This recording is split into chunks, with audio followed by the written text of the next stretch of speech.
Hello students, welcome to my channel numeracy maths classes. तो आज हम सॉल्व कर रहे हैं सीबीएसई सैम्पल पेपर का मैथ्स बेसिक के 3 मार्क का क्वेश्चन 31 से 30 तक मैं ऑलरेडी डिस्कस कर चुकी हूँ अपनी लास्ट वीडियोस में, तो आप जाके एक बार उन्हें चेक कर लें।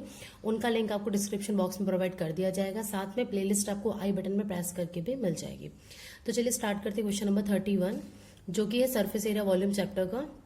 मेटेलिक स्फीयर्स हैं of radii 6 centimetre, 8 centimetre and 10 centimetre respectively, मतलब 3 स्फीयर है हमारे पास जिनकी डिफरेंट डिफरेंट रेडियस गिवन है 6, 8 and 10 are melted to form a solid sphere. मतलब एक छोटी छोटी 3 स्फीयर थे, उन तीनों को मेल्ट किया। मेल्ट करने के बाद जो मटेरियल है उससे एक बड़ा स्फीयर बना लिया। मतलब ये हुआ कि जो हमारा वॉल्यूम होगा इन तीनों का, उनका जो सम होगा वो इस बड़े वाले के वॉल्यूम के इक्वल होगा। तो हम मान लेते हैं R1 है मेरा 6, R2 है 8 एंड R3 है 10। आगे देखो क्या बोला है, find the radius of the resulting sphere. मुझे इस बड़े वाले की क्या निकालनी है, रेडियस, यानी कि मैं इसको R मान लेती हूँ, रेडियस ऑफ सॉलिड स्फीयर।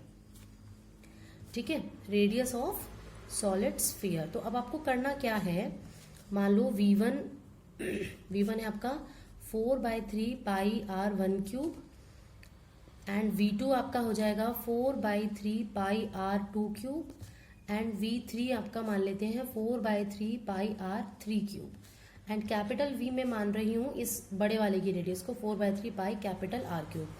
तो आपके पास तीनों का वॉल्यूम, ध्यान रखना जब भी कोई चीज़ मेल्ट होती है तो उसका जो वॉल्यूम होता है, इसकी जो कैपेसिटी होती है वो कभी भी चेंज नहीं होती है। एरिया चेंज हो सकता है बट वॉल्यूम चेंज नहीं होगा, इसलिए इन तीनों का वॉल्यूम मिला के इस बड़े वाले के इक्वल आना चाहिए। नॉन सभी की वैल्यू पुट कर देते हैं, 4/3 पाई R1 क्यूब, R1 यानी कि 6 का क्यूब, प्लस V2 की वैल्यू 4/3 पाई R2 क्यूब, R2 कितना है 8 क्यूब, प्लस 4/3 पाई R3 क्यूब, R3 कितना है 10, तो 10 का क्यूब इज इक्वल टू ये होना चाहिए 4/3 पाई कैपिटल R क्यूब के। यहाँ तीनों में से हम 4/3 पाई ले लेंगे कॉमन, अंदर बचेगा 6 का क्यूब प्लस 8 का क्यूब प्लस 10 का क्यूब, और इज इक्वल टू में यहाँ देखिए क्या है 4/3 पाई कैपिटल R क्यूब। ये दोनों तो हो जाएंगे कैंसिल। अब इन तीनों का क्यूब ले लेते हैं। 6 का क्यूब होता है हमारे पास 216, 3 बार मल्टीप्लाई कर लेना 6 को। 8 का क्यूब होता है 512, 3 बार मल्टीप्लाई कर लेना 8 को, एंड 10 को मल्टीप्लाई करोगे तो 1000 आएगा। यहाँ कैपिटल R क्यूब है ही। इन तीनों को जब आप ऐड करेंगे आपके पास आएगा 1728 is equal to R cube. यानी कि जब इसका आप क्यूब रूट लेंगे ना, क्योंकि ये क्यूब इधर आके क्यूब रूट हो गया, तो आपको R की वैल्यू मिल जाएगी। अब इसका क्यूब रूट कैसे लेना, देखो बेस्ट तरीका है आपके पास प्राइम फैक्टराइजेशन मेथड। 2 से डिवाइड करेंगे, छोटे से शुरू करना है, अगर डिवाइड नहीं हो तो छोटे से, तो उससे अगला बड़ा प्राइम नंबर देखना होता है। 2 8 16, रिमाइंडर बचा 1, 2 6 12, 2 4 8, अगेन 2 से करेंगे, 2 4 8, 2 3 6, 2 2 4, फिर 2 से करेंगे, 2 2 4, 2 1 2, 2 6 12, फिर 2 से जा रहा है क्योंकि जब तक पीछे 2 का नंबर आएगा 2 से डिवाइड होता रहेगा। 2 1 2, ना जाने की 0, 2 8 16, फिर 2 से करेंगे तो 2 5 10। आप में से बहुतों को ये आता भी होगा, बट जिन्हें नहीं आता मैं इनके लिए बता रहा। अब ये 7 आ गए तो 2 से डिवाइड नहीं होगा, तो मैं इसे करूंगी 3 से। 3 9 27, 3 3 9, 3 1 3। अगर ये स्क्वायर रूट होता तो आप 2 2 नंबर के पेयर बनाते, बट यहाँ क्यूब रूट है तो आप 3 3 नंबर के पेयर बनाओगे। 3 ये 3 ये 3 ये, यानी कि आया आपके पास 2 इंटू 2 इंटू 3, तो ये वैल्यू आ गई 2 2 4 3 12। यानी कि कैपिटल R जो है बड़े वाले स्फीयर का रेडियस आपके पास कितना आ गया है 12 centimetre. Okay, now next question 32 question है, prove that sine A minus cos A plus 1 upon sine A plus cos A minus 1 is equal to 1 upon sec A minus 10a। ये हमारी NCERT का example है। इसमें basically करते क्या है, 2 question है, ऐसा एनसीईआरटी टेक्स्ट बुक में भी था।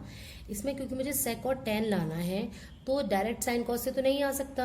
हाँ, अगर मैं न्यूमरेटर डिनोमिनेटर को डिवाइड कर दूं कॉस से, तो देखो साइन बाय कॉस क्या होता है 10, कॉस से कॉस कैंसिल हो जाएगा, और 1 बाय कॉस क्या होता है सेक। तो हम न्यूमरेटर और डिनोमिनेटर को डिवाइड कर रहे हैं कॉस से, तो sine A by cos A minus ये हो जाएगा cos A by cos A plus 1 upon cos A, upon ये हो गया देखो sine A by cos A. मैं लेफ्ट हैंड साइड लेके राइट हैंड साइड सॉल्व करूंगी, ठीक है ना। ये है plus cos A upon cos A minus 1 upon cos A. तो देखो साइन बाय कॉस क्या होता है 10, 10 ए माइनस 1 प्लस कॉस 1 1 कॉस क्या होता है सेक ए, अपॉन ऐसे ही यहाँ आएगा तो 10a प्लस 1 माइनस, अभी भी हमें नहीं मिला है। अब एक फॉर्मूला जानते हैं, sec square A minus 10 square A is equal to 1 होता है। अब मुझे ना ऊपर sec square A minus 10 square A लेकर आना है, तो कैसे आएगा, secant A plus tan A already है, अगर मैं secant A minus tan A से मल्टीप्लाई कर दूं तो ये A plus B into A minus B का फॉर्मूला बन जाएगा। तो इसको मैंने इकट्ठे लिख लिया है, -1 अलग, इसको मत छेड़ो, इसको एज इट इज रहने दो, कोई दिक्कत नहीं है हमारे लिए, नहीं करेगा ये। अब इसे मल्टीप्लाई कर देंगे हम सेक A minus tan A upon sec A minus tan A से। जब ये पूरी टर्म, इसको एक ब्रैकेट मान लो, इससे मल्टीप्लाई होगी तो ए plus B into A minus B का फॉर्मूला है जो कि बन जाएगा ए स्क्वायर माइनस बी स्क्वायर -1। जब -1 से इसको मल्टीप्लाई करोगे ना तो ये आ जाएगा आपके पास, ठीक है।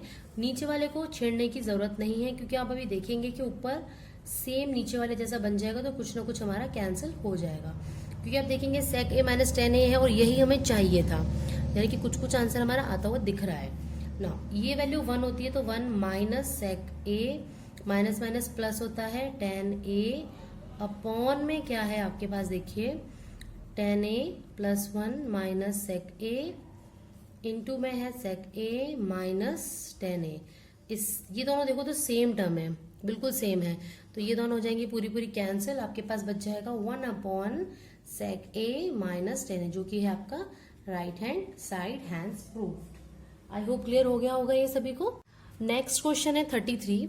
अ motor boat whose speed in still water is 18 kilometre per hour takes 1 hour more to go 24 kilometre upstream to return downstream to the same spot. मतलब ये कह रहा है एक बोट है जिसकी स्टिल वाटर में, स्टिल वाटर मतलब ठहरे हुए पानी में speed 18 kilometre per hour, takes 1 hour more, 1 घंटे ज्यादा लेती है, to go 24 kilometre upstream, upstream जाती है 24 किलोमीटर का डिस्टेंस ट्रेवल करने में, फिर वापस आती है डाउनस्ट्रीम सेम स्पॉट पे, तो 1 घंटा से ज्यादा लग जाता है अपस्ट्रीम में। अभी अपस्ट्रीम डाउनस्ट्रीम होता क्या है वो एक चक्कर है, समझ लो।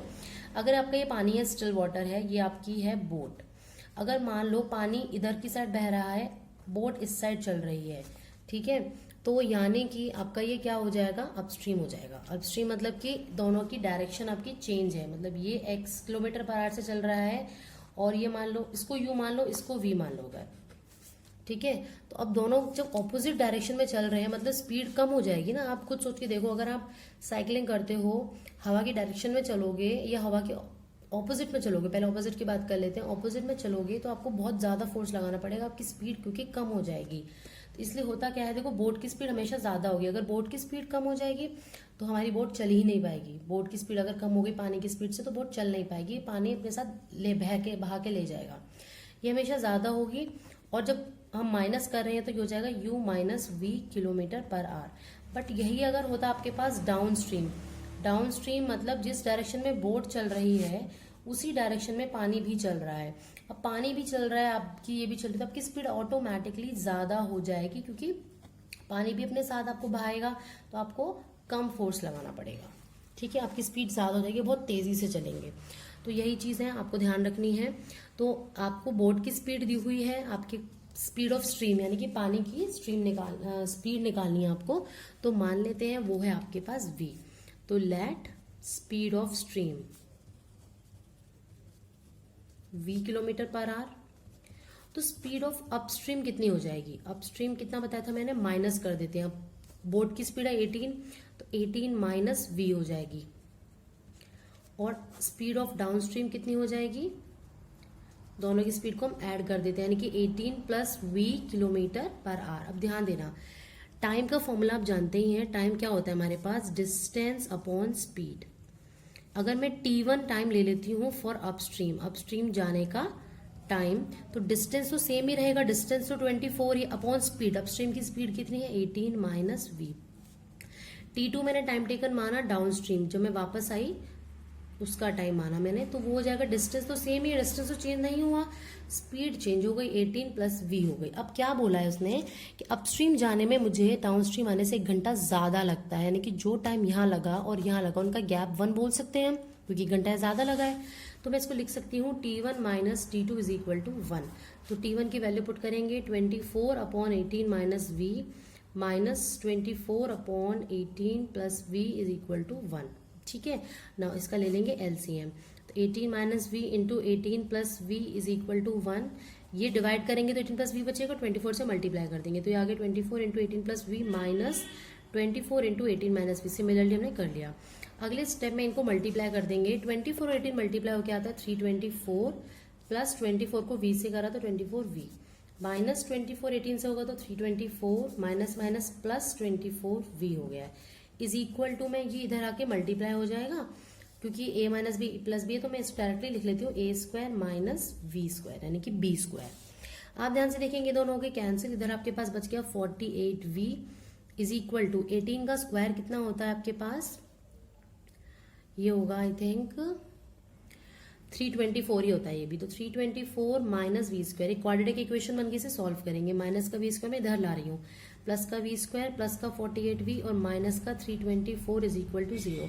अब आपको चेक करना है इसके फैक्टराइजेशन कैसे होगी, तो इसका एक तरीका होता है इन दोनों को मल्टीप्लाई करो, इसका कोफिशिएंट और ये कांस्टेंट यहाँ 1 है तो 324 को कर दो प्राइम फैक्टराइजेशन मेथड से सॉल्व।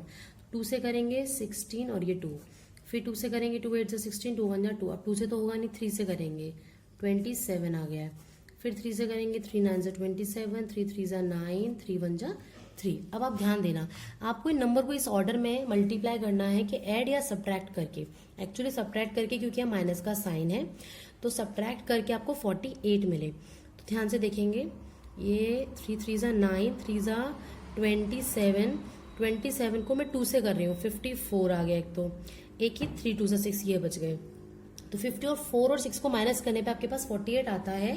तो वी स्क्वायर प्लस, तो आप इनकी हेल्प से लिख लेंगे, एक बड़ा वाला 54 पॉजिटिव का आएगा क्योंकि आपको दोनों को डिफरेंस पॉजिटिव देना है।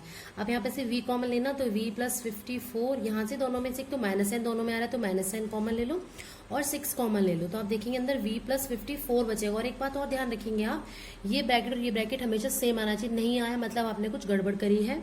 तो एक ये ब्रैकेट एज इट इज और एक इन दोनों से एक ब्रैकेट बनाते हैं, v minus 6 is equal to 0। दोनों को इक्वल टू 0 को इक्वेट करोगे आप, क्योंकि दोनों का प्रोडक्ट इक्वल टू 0 होने का मतलब है वन ऑफ देम इज 0। तो यहाँ से v की वैल्यू आ गई माइनस 54 और यहाँ से v की वैल्यू आ गई 6। अब स्पीड कभी नेगेटिव सुनी है आपने, नहीं, तो ये वाला हम रिजेक्ट कर देंगे, स्पीड कांट बी नेगेटिव, तो ये हमने कर दिया रिजेक्ट। तो v इज इक्वल टू 6 आपके पास आंसर आ गया है, v जो कि हमने मानी थी speed of the stream, therefore हमारे पास स्पीड आ गई है स्ट्रीम की 6 kilometre per our. I think clear हो गया होगा ये क्वेश्चन सभी को, upstream and down stream. Now next करते हैं क्वेश्चन नंबर 34 नहीं, इसी का ऑप्शन वाला पार्ट है। इसमें गिवन है find 2 consecutive odd positive integer. Consecutive मतलब होता है लगातार आने वाले ऑड नंबर, जैसे कि 1 3 5 7 9 ये नंबर होते हैं। लगातार मतलब जैसे 1 3 3 5 5 7 लगातार आने वाले odd positive integer, sum of whose squares is 290, जिनके स्क्वायर्स का सम 290 है। तो आप मान लें अगर let first odd positive integer अगर x मानते हैं, तो आप ध्यान देना, मैंने भी बताया था एक 1 है तो अगला 3, यानी कि एक नंबर बाद है, 2 नंबर बाद है ना, 1 + 2 = 3। तो आप सेकेंड ऑड इंटीजर को क्या लेट करोगे, x + 2। अब अकॉर्डिंग टू क्वेश्चन आपको ये गिवन है इन दोनों के स्क्वायर्स का सम, यानी कि x का स्क्वायर एंड x + 2 का स्क्वायर, इन दोनों के स्क्वायर्स का सम आपके पास 290 है। अब करेंगे क्या अगले स्टेप में, इनका स्क्वायर ओपन करेंगे तो एज इट इज आ जाएगा, यहाँ लगेगा a + b का whole square, a square plus b square plus 2ab, 2ab मतलब 2 × 2 × x हो जाएगा 4x इज इक्वल टू 290। ये दोनों ऐड होके बन गए 2x स्क्वायर प्लस 4x, 2 का स्क्वायर होता है 4, प्लस का 4 है माइनस का 290, क्योंकि मैं इसको इधर ले आई हूँ ताकि मैं क्वाड्रेटिक इक्वेशन को सॉल्व कर पाऊँ। तो ये आ गया 2x स्क्वायर प्लस 4x। जब हम माइनस करेंगे तो बड़े वाले के आगे का साइन आएगा जो कि माइनस है, 286 इज इक्वल टू 0। नाउ हम यहाँ से ले लेंगे 2 कॉमन, जब 2 कॉमन लेंगे तो यहाँ बचेगा देखो x स्क्वायर प्लस 2 2 = 4 होता है तो 2x, 2 यहाँ से जा चुका है तो डिवाइड कर दो, 2 1 = 2, 2 4 = 8, 2 3 = 6। ये जो 2 है मल्टीप्लाई में धरा के हो जाएगा डिवाइड, तो ये खत्म 0 हो जाएगा। अब आपको इसके बनाने हैं फैक्टर्स ना, 143 के बनेंगे 13 और 11। 13 और 11 को जब आप सब्ट्रैक्ट करते हो ना तो आपके पास 2 आता है और मल्टीप्लाई करने पे 143 आता है। यहाँ से x कॉमन लेंगे तो बचेगा x + 13, यहाँ से क्या कॉमन आएगा, एक तो माइनस साइन दोनों में आ रहा है, ऊपर से x खाली चाहिए, मतलब 11 भी आपको लेना ही पड़ेगा। तो अंदर बचेगा x + 13 is equal to 0, bracket आ गई है, ये और ये दोनों को इक्वल टू 0 के इक्वेट करोगे तो x एक तो -13 आएगा और एक x 11 आएगा। स्टार्टिंग में क्वेश्चन में क्या दिया था ध्यान से देखेंगे, पॉजिटिव इंटीजर्स, तो ये तो आप ले ही नहीं सकते हो, बिकॉज x कैसा है, एक पॉजिटिव इंटीजर है, तो ये तो पॉसिबल ही नहीं है। इट मीन्स आपके पास x 11 आंसर आ गया है, therefore x is equal to 11 answer हो गया। तो फर्स्ट इंटीजर क्या आ गया आपके पास, 11, और अगला क्या हो जाएगा, उससे 2 ऐड करना था, तो वो हो जाएगा आपके पास 11 + 2 = 13। तो आपके पास आंसर आ गया 11 and 13। आई होप आपको क्लियर हो गया होगा। I hope you like my video. अगर आपको मेरी वीडियो अच्छी लगी तो प्लीज़ गाइज प्लीज़ इसे लाइक शेयर ज़रूर करें, और मेरे चैनल को सब्सक्राइब नहीं किया तो इसे सब्सक्राइब भी कर लें। मिलते हैं नेक्स्ट वीडियो में, तब तक की वॉचिंग एंड